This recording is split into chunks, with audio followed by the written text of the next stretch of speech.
Welcome back to Building Character, where we figure out how to play as your favorite fictional characters in Dungeons & Dragons. Join the Patreon for character sheets and like and subscribe for perfect parents next time you play. Maybe. Today we're building Steven Universe from Steven Universe. It's a show about a magical kid named Steven Universe. It's got fun songs, a rubber hose animation style, some anime influences, and a general message about being true to yourself and accepting others for who they are. So naturally it makes a lot of people very angry. Tuesday's video had True Strike proactively, but I'm guessing we're gonna need it on about a dozen more videos after this. Oh well. Oh yeah, you gotta get swifty. You gotta get swifty in here. Let's start off with our goals for this build. First, abjuration. You're the shield of the party, not really focusing on hitting hard so much as making sure that another one of your parental figures doesn't die. Next, we need some soothing saliva with spit that will help our allies not quit. Finally, we'll get the ability to go into other people's consciousness and gain the ability to give sentience to things that were never meant to know the crushing weight of existence. Oh shoot, and guitar skills. We're gonna need some guitar skills. For stats, we'll be using the standard pointer right from the player's handbook. Roll for stats if you want, just make sure that you keep your charisma and strength high. Charisma will be number 1. You're not the primary bard meme because you're a child. You're the less popular, cooler bard meme that tries to resolve things without violence and doesn't like fighting. Wisdom next, animals love you and you're super connected to your emotions. Strength after that, you've got that gem power even though you're only half a gem. Follow that up with constitution, you've also got gem endurance, meaning that you can take more hits than your dad or your friend Connie. I always got so stressed out when they'd bring Greg or Connie to fight with them. It'd be like if the Avengers brought Ferris Bueller to fight Thanos. Like, he's great, but he really shouldn't be there. Dexterity is a bit low. You're kinda clumsy. We really just need other stuff more, and we'll dump intelligence. You're a kid. You don't go to school, and your mom decided to not tell you that she's kind of a war criminal, so your history skill isn't great. Remember in the Garnet video when I said I'm gonna make gems different things? It was literally on Tuesday, so I hope you do. Steven is a half-elf. He doesn't age like people and has absurd amounts of charisma. +2 to charisma to be specific, and +1 to 2 other stats. Strength and wisdom seem cool. You get 60 feet of dark vision, gem ancestry for advantage on saving throws against being charmed, and you can't be put to sleep with magic. You get 2 extra skills. Medicine and sleight of hand will be helpful to keep your friends alive and help you do close-up magic. For your background, entertainer is pretty much the only thing you're old enough to have done, giving you acrobatics and performance proficiency so you can jam with the gems or be rad with your dad. Speaking of rocking out, we'll kick things off as a bard, giving you 3 skills from the bard list, which is also known as every skill in the game. Insight, persuasion, and animal handling are all super important for you to empathize with people and animals, and persuasion will help you chill everyone out once you understand how they feel. Being that kind is an inspiration, and bardic inspiration are D6s that you can give your allies as a bonus action that they can add to attack rolls, saving throws, or ability checks. You've got an amount of these equal to your charisma modifier per long rest. If you're not good at fighting, you've got to be able to help the team somehow. Get used to that, it's pretty much the whole build. You also get spells because in addition to having almost as many skills as a rogue, you're also a full spellcaster. Fun. Message lets you whisper to someone within 120 feet of you and they can whisper back to you so you can have a little chit chat with your buddies. Mending puts 2 pieces of something back together or fixes a crack in something. I feel like spit on it and hope it works is cartoon logic for fixing things, but that makes sense, you're in a cartoon. Vicious mockery isn't something that you do often, but it is something that you occasionally do. It forces a wisdom saving throw on a creature, failing that they take 1d4 psychic damage and they'll have disadvantage on the next attack roll after you hit them with a serious zinger. It's probably actually just a pun. Psychic damage can be cringe damage. Feeble Mind is just a TikTok video and I'm just stating facts. For your first level spells, Cure Wounds heals 1d8 plus your charisma modifier to a creature you touch with an action for some up-close healing action. Featherfall prevents up to 5 fallen creatures from taking damage when they hit the ground as a reaction. Think happy thoughts and you'll be lighter than air. Disguise Self lets you change your appearance for an hour, though you can only get 8 foot taller or shorter, and it can be seen through with an investigation check against your spell DC, but that shouldn't be an issue with your charisma modifier. Animal Friendship forces a wisdom saving throw on a beast, failing that they're friendly for 24 hours so you can make a lion buddy. We'll get something better for that in a bit.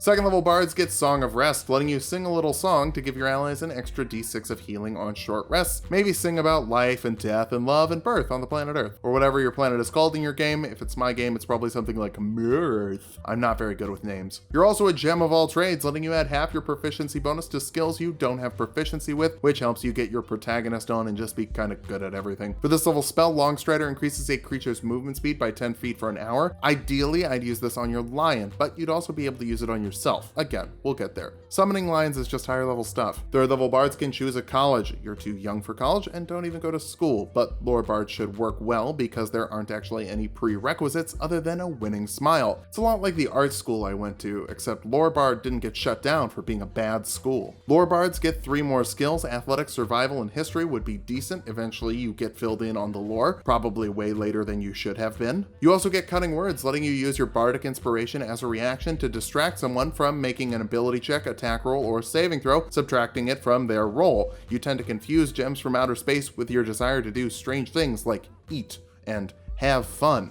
For this level spell, Lesser Restoration lets you remove an effect of disease, blindness, deafness, paralyzing, or poisoning with an action. Don't touch people with your saliva in real life, it's very poor social distancing. You also shouldn't stab people in real life, and people do that a lot in D&D. You get expertise in 2 skills of your choice. I'd go for Insight and Performance, they're pretty much your bread and butter. 4th level bards get an ability score improvement, round up your Charisma and Wisdom modifier, odd numbers are bad, and you're charming and insightful. For this level spell, Detect Thoughts lets you read surface level thoughts of creatures within 30 feet of you for a minute. You can probe deeper if they fail a wisdom saving throw, or let you, to eventually just let you know how your mom's nemesis really died, or, and hear me out here, just talking. You can also use this to determine if there are thinking creatures who can't be seen, but mostly use this on your mom's friends to find secrets. I think that's what it's supposed to do. Let's hop over to Paladin really quick to get a shield because your AC is probably really bad. Shields add 2 to your AC, so now it's 12. That's still bad. You also get Divine Sense, letting you sense celestials, fiends, or undead within 60 feet of you an amount of times per day equal to your Charisma modifier. Maybe gems are celestials? I don't think that's what I'd actually call them, but I'll say it for the video. You also get to Lay on Hands, giving you a pool of healing equal to 5 times your Paladin level that you can distribute as an action on your turn. Stay hydrated and your party won't dehydrate. They won't die. 2nd level paladins get a fighting style. Protection lets you impose disadvantage on a creature when they're attacking someone within 5 feet of you and you have your shield on. Connie and your dad are just people. You've got to keep them safe because for some reason, they came with. You also get Paladin spells. Shield of Faith adds 2 to the AC of a creature for up to 10 minutes. You can either use this on yourself or one of the squishy people you care about. Speaking of creatures that you care about, Ceremony lets you perform ceremonies for creatures that you care about. Atonement lets you make a DC 20 insight check to change a creature's alignment if it has been changed. Coming of Age lets you give a young adult creature a D4 to add to ability checks for 24 hours. Dedication does the same thing for a creature and saving throws, and they don't have to be a young adult. Funeral Rite lets you keep a dead creature from becoming undead for 7 days, but the real reason we're doing this is weddings. This lets you give a creature +2 to their AC when they're within 30 feet of the creature you are wedding them to. They can't get this benefit again until one of them die, but Ruby and Sapphire are sticking together, so I wouldn't worry about it. To add some extra oomph to the hits with your mom's sword, Divine Smite lets you spend a spell slot to deal 2d8 extra radiant damage and 1d8 extra damage to fiends or undead. Because you multi-class spellcasters here, you've actually got higher level spells for higher level smites and extra d8s of radiant damage for each level of spell you upcast this. Check page 165 of the player's handbook to figure out how many spells you have at any given level. Shouldn't be too hard. This is the only multi-classing we're doing. You're not really a fighter though, so let's go back to Bard. 5th level bards get a font of inspiration to recover inspiration die on short rests instead of long rests, and your die increases to a d8. You also learn 3rd level spells like Sending, which lets you send a message of 25 words or less to anyone, literally anywhere, though if they're on another plane of existence, there's a 5% chance they won't get the message. When you're a kid, it's important to have someone to call when you're in trouble. 6th level bards can use Counter Charm to give their allies advantage on saves against being charmed or frightened, but it takes a whole action, so I really don't recommend it. As a lore bard, you also get 2 magical secrets, which are special spells from any list that you want. It's really nice when your spell list is weird, like if you were, I don't know, trying to play a kid with a teleporting lion and magical spit. We'll grab 1st level spells for now. Shield adds 5 to your AC as a reaction, and Jump triples your jump distance for a minute because Steven can summon a magical shield and is good at jumping. Those are pretty good reasons to take those spells. 7th level bards can learn 4th level spells. Dimension Door lets you create a magical door that teleports you and a buddy 500 feet away as an action. Technically, Lion shoots these out, but I'm not doing a separate Lion build, even if Leonin is now a confirmed race in 5e. MGM Lion build, when? 8th level bards get another ability score improvement, cap that charisma modifier for the best spells and more inspiration. Garnet might not be strong enough to tell you that you're her favorite if you don't help her. For this level spell, Enlarge Reduce was added to the bard list by the class feature variants Unearthed Arcana. It makes a creature bigger, gives them advantage on strength checks and saves, and an extra d4 for damage with strength-based weapon attacks. Mixing this with Amethyst and Garnet's enlarged spells, you could get a creature to gargantuan size, which is the equivalent of a kraken. You can also do the opposite to a creature that fails a constitution saving throw and make them smaller. It lasts for a minute, depending on your concentration. Remember in Garnet's video when I talked about how fusion in D&D is most likely going to be a mixture of concentration spells on the same creature? I'd recommend using Enlarge on Connie to form Stevani. They're much more combat focused than you. 9th level bards can learn 5th level spells, and Steven is 5th level spells the character. Greater Restoration removes a level of exhaustion and effective charming, petrification, cursing, or a reduction to ability scores or hit points. I don't know what the effect of a cracked gem would be, probably just a curse, so your DM can kind of make it up as they want to. 10th level bard is a big one. You get expertise in 2 more skills. Persuasion and animal handling will make everything like you. People, beasts, and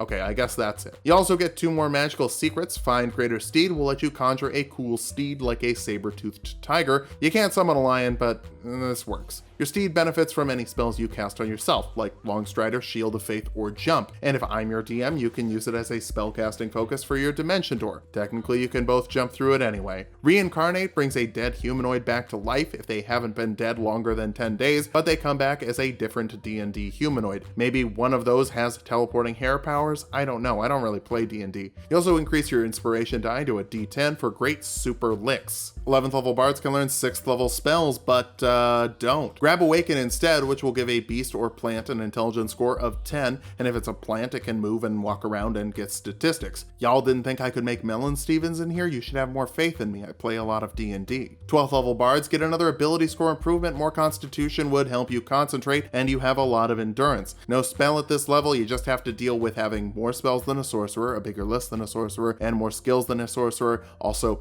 a bigger hit die. Bards are better than sorcerers. 13th level bards can learn 7th level spells, but hear me out. Don't. Instead, grab the dream spell to hit people with the Inception technique, diving into their dreams for 8 hours, shaping them the way you want them to be, and they can perfectly recall the dream when they wake up. It's a pretty great way to pass information along, honestly. You can also use it to give them nightmares, forcing a wisdom saving throw on them, and if they fail, they don't get the benefits from resting, taking 3d6 psychic damage when they wake up. But that's mean, so just help them deal with their pizza delivery anxiety. 14th level bards get more magical secrets. Plane Shift is a 7th level spell that brings you and up to 8 buddies to a different plane, or you can send someone else to another plane after you hit them with a melee spell attack and they fail a charisma saving throw. Bubbling things is kind of hard to define in D&D, but Plane Shift could be a decent version of that. And while technically you don't leave the plane in Steven Universe, I could see a DM making extra planetary travel, extra planar travel instead. Resilient Sphere is a good way to protect yourself with a bubble, wrapping you in a sphere that nothing can get in or out of for a minute, depending on your concentration. You can also put it around a buddy if you want to keep them safe instead, which is pretty on brand for you. They can roll around inside like a hamster. That's really fun. Almost as fun as not being crushed by a giant space robot. Lore bards also get Peerless Skill, letting you add your inspiration die to your own skill checks, so that's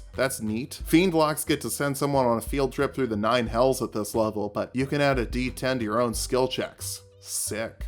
15th level bards at least get to bump that up to a d12, so that's nice. You also learn 8th level spells like Glibness, which means that the lowest you can roll on a charisma check is a 15. Then you get to add your charisma modifier and further modifiers, so the worst your persuasion or performance checks can be is 32. Non-stop bops for a whole hour from a kid. A bop of kids, if you will. 16th level bards get our last ability score improvement. I'm gonna go for Constitution. Again, it's kind of sad when kids get hurt and you've technically got the health of an alien, or at least half an alien. 17th level bards can learn 9th level spells. True Polymorph lets you turn a creature into literally anything in the monster manual equal to or lower than their challenge rating or level. I don't know what Obsidian is, but it's something very big. You can also turn objects into a creature of challenge rating 9 or lower if you want to make a watermelon soldier. It lasts for up to an hour depending on your concentration and is permanent if it lasts the whole duration. Giant woman forever. Our capstone is the 18th level of Bard for one last round of magical secrets. Dominate person forces a wisdom saving throw on a creature. Failing that, they follow your instructions for up to a minute, and you can take direct control of them with your action. It's kind of weird that you can just possess people, but you only use it for good, so it's fine. Project Image creates an illusory version of yourself somewhere up to 500 miles away that people will think is you if they can't beat your spell save with an investigation check. Each city is based on Ocean City, Maryland, so you can socially distance to New York City, Philadelphia, and DC. Quarantining would be a lot better with Project Image. Now that we've hit level 20, let's figure out how viable this build is. First, support. You've got healing, inspiration die, and resurrection. We never have resurrection abilities in these builds. You've also got bonkers high charisma and glibness to make it almost unbeatable. Finally, you've got a ton of skills to get things done outside of combat, which is good because other than true polymorph, you don't really have a lot of methods of dealing damage. You're also dealing with a lot of concentration spells and can only have one up at a time. Finally, a lot of the spells you're casting have long casting times, so you're going to need people protecting you while you cast them. Thankfully, you've got 3 mobs and they're all intergalactic superheroes. Play support and keep your family together. Just be wary, there's going to be some people who will just hate you no matter what, so ignore them. Do whatever you want. You're a good kid. Thanks for watching. If you like the video, subscribe for more. We make 2 videos every week. Join the Patreon for this sheet and a bunch of other ones. And subscribe to Tulok and Mango to watch me play video games.